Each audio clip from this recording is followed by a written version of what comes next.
به دنبال دستور تازه مقامات طالبان، امروز خدمات اینترنت فایبر نوری در تمام ولایت افغانستان به صورت کامل قطع گردید.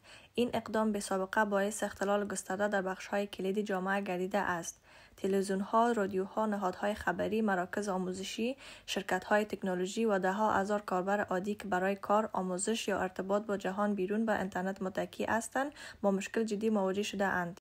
در کنار قطع اینترنت ثابت، گزارش‌ها نشان می‌دهد که خدمات اینترنت تلفنی نیز به طور تدریجی در حال کاهش از 4G به 2G می‌باشد.